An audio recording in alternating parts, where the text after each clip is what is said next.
देखिए, राहुल गांधी जी की पार्टी से हमारे काफ़ी मतभेद हैं और हो सकता है मतभेद आगे भी रहें, मगर जिस तरीके से केंद्र सरकार और भारतीय जनता पार्टी कानून का दुरुपयोग कर रही है, अलग अलग मुकदमों के अंदर विपक्ष के नेताओं को अलग अलग राज्यों में फंसाया जा रहा है, एक एक मामले के अंदर दर्जनों एफआईआर अलग अलग राज्यों में कराकर विपक्ष के नेताओं को ये बताया जा रहा है कि अगर आप सरकार से सवाल करेंगे तो आपकी ज़ुबान हम बंद करा देंगे। ये ठीक नहीं है। देखिए, डिफेमेशन के कानून सालों से थे और सालों से और लोग सत्ता में थे। कई राज्यों में दूसरी पार्टियां सत्ता में हैं। आप तो फिर किसी को बोलने ही नहीं देंगे। आपका तो फिर ये मतलब हो गया कि केंद्र सरकार सारे विपक्ष को और हर विपक्षी नेता जो सवाल करता है उसका जो है कुचलना चाहती है। ये ठीक नहीं है। प्रजातंत्र के अंदर ये तो सबसे मूल बात है कि विपक्ष जो है सवाल पूछेगा। अब आप बाल की खाल निकाल के हर एक के अंदर डिफेमेशन केस बना देंगे, कहीं ईडी भेज देंगे, कहीं सीबीआई भेज देंगे, तो गलत है। मतलब ये तो हमने इमरजेंसी के समय में नहीं देखा जो आज चल रहा है। इस पे कहीं ना कहीं बीजेपी एक्शन कर रही है और राहुल गांधी ने हाल में जो लंदन में बोला उससे जोड़ के भी कहा जा रहा है कि वो लगातार डिस्क्रेडिट करने का ही काम करते हो। चाहे देखिए, मैं एक छोटी सी बात करना चाहता हूँ। राहुल गांधी जी ने मोदी सरनेम के ऊपर टिप्पणी की, मुझे लगता है गलत थी, मगर प्रधानमंत्री जी ने देश के सबसे पहले प्रधानमंत्री जवाहरलाल नेहरू जी के सरनेम पे भी तो टिप्पणी की। बहुत ज़्यादा मजाक उड़ाया उन्होंने। वो तो है सबके सामने संसद में जो उन्होंने किया, उन्होंने भी ठीक नहीं किया। तो अगर दो बड़े नेता एक दूसरे के उपनाम के ऊपर मजाक उड़ा रहे हैं तो एक को सजा हो एक को ना हो, ये तो ठीक नहीं है। मेरे को लगता है संयम सबको रखना चाहिए, मगर छोटी मोटी त्रुटियों के लिए अगर आप बड़े बड़े पॉलिटिकल लीडर्स को जेल करा देंगे, उनकी आप मेंबरशिप डिस्क्वालीफाई कर देंगे, तो ये ठीक नहीं है। मुझे लगता है कि भारतीय जनता पार्टी ये गलत कर रही है और एक गलत ट्रेंड शुरू कर रही है। अगर ये ट्रेंड हर राज्य सरकार पकड़ लेगी तो भारतीय जनता पार्टी के नेताओं के लिए मुंह खोलना मुश्किल हो जाएगा अन्य राज्यों के अंदर।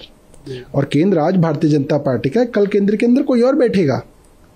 आप इस चीज को समझिए कि आज जो केंद्र सरकार कर रही है वो इस डेमोक्रेटिक सेटअप का पूरा जो लिहाज है, पूरा जो प्रेसिडेंस है, पूरी जो मर्यादाएं हैं उसको खत्म कर रही है। मुख्यमंत्री अरविंद केजरीवाल ने भी उनके समर्थन में अभी तुरंत ट्वीट किया है और उन्होंने कहा नेताओं को, गैर बीजेपी के जो नेता हैं उनको किसी न किसी तरह से खत्म करने की साजिश है।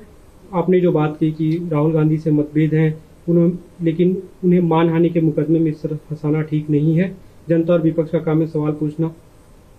देखिए, ये चीज हमें अरविंद केजरीवाल जी की पसंद है। राहुल गांधी जी से अरविंद जी के बहुत मतभेद हैं, मगर फिर भी वो हाई मॉरल ग्राउंड लेते हुए आज ये बात कह रहे हैं कि भाई हमारे राहुल गांधी से मतभेद हैं, मगर हैं तो वो विपक्ष के आदमी। सवाल तो वो केंद्र सरकार से कर रहे हैं। अगर सवाल पूछने पे केंद्र सरकार इस तरीके से बहाने बनाकर आपको कन्विक्ट कराने लग जाएगा, जेल में डालने लग जाएगा, तो विपक्ष तो खत्म हो जाएगा। अच्छा, विपक्ष किसका सवाल पूछता है? विपक्ष तो जनता का ही सवाल पूछता है। महंगाई का, बेरोजगारी का, अदानी का, हिंडनबर्ग रिपोर्ट का। ये चीज तो किसी केंद्र सरकार को कभी पसंद नहीं आती थी, मगर केंद्र हमेशा संयम रखता था कि भाई ठीक है, ये चीज इनकी पसंद नहीं आ रही, बट यही डेमोक्रेसी है, लोगों के सवाल तो विपक्ष पूछेगा। और उसके ऊपर अगर आप इस तरीके से हमला करेंगे वो ठीक नहीं है। और मैं बहुत मुझे खुशी हो रही है इस चीज की कि जो काम राहुल गांधी जी ने कभी अरविंद केजरीवाल के लिए नहीं किया, वो काम आज केजरीवाल जी राहुल गांधी जी के लिए कर रहे हैं। उनके पक्ष में उन्होंने जो ट्वीट किया, मैं उसका स्वागत करता हूं। अब देखिए कितनी अजीब बात है कि जिस देश की आज़ादी के लिए शहीद आज़म भगत सिंह, सुखदेव, राजगुरु और हजारों क्रांतिकारी हमारे फांसी के फंदे पे झूल गए, उन्होंने ना अपने परिवार की चिंता की, ना अपने घर वालों की चिंता की, ना अपनी जान की चिंता की, उन्होंने जान दे दी। किस चीज़ के लिए?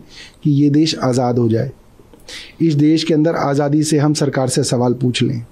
इस देश के अंदर आज़ादी से जो इंस्टीट्यूशन सेटअप हुए, चाहे वो सुप्रीम कोर्ट का हो, चाहे वो इलेक्शन कमीशन का हो, चाहे वो सीवीसी का हो, चाहे वो ईडी का हो, चाहे वो सीबीआई का हो, ये इंस्टीट्यूशन स्वायत्त रहें। और आज क्या हो रहा है? आज हर इंस्टीट्यूशन को जिस इंस्टीट्यूशन से ये देश प्रजातंत्र है, जिस इंस्टीट्यूशन के कारण ये देश जो है आज जो है आज़ाद देश कहलाता है, उस इंस्टीट्यूशन को केंद्र सरकार ढाती चली जा रही है। एक इंस्टीट्यूशन बचा है सुप्रीम कोर्ट, और उससे भी रोज केंद्र सरकार के मंत्री लड़ रहे हैं, रोज उनका मजाक उड़ा रहे हैं। तो आज देश की ये डिमांड है कि अगर आप इस देश की आज़ादी को बचाना चाहते हैं, आप अगर इस देश को बचाना चाहते हैं, तो प्रधानमंत्री जी मोदी जी को जो है इस पद से हटाना पड़ेगा। हमें एक ऐसा आदमी इस पद पे चाहिए जो इन इंस्टीट्यूशंस को वापस रिवाइव करे, इनको खत्म ना करे। आज उस पोस्टर के विरोध में एक तरह बीजेपी की तरफ से दिल्ली में पोस्टर्स लगाए गए हैं, अरविंद केजरीवाल हटाओ दिल्ली बचाओ।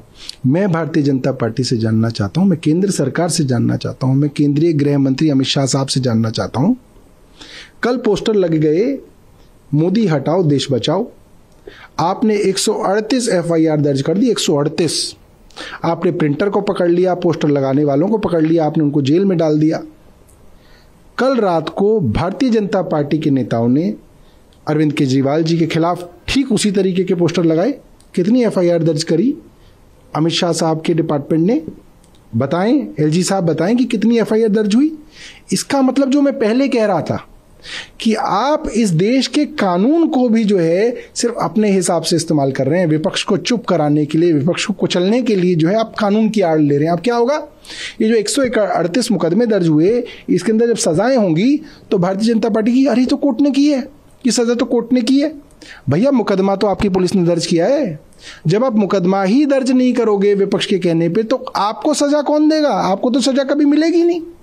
और अगर आप छोटे छोटे मामलों में विपक्ष के खिलाफ मुकदमे दर्ज करोगी तो जाहिर सी बात है कई कुछ मामलों में सजा होगी, और फिर आप कहोगे नहीं सजा तो कोर्ट ने दी। ये बहुत गलत है, ये बहुत गलत है। और ये पूरे देश का जो है जो लॉस हो रहा है, जो इस देश को जो डैमेज हो रही है, ये इरिवर्सिबल डैमेज है, ये डैमेज पूरी नहीं हो पाएगी।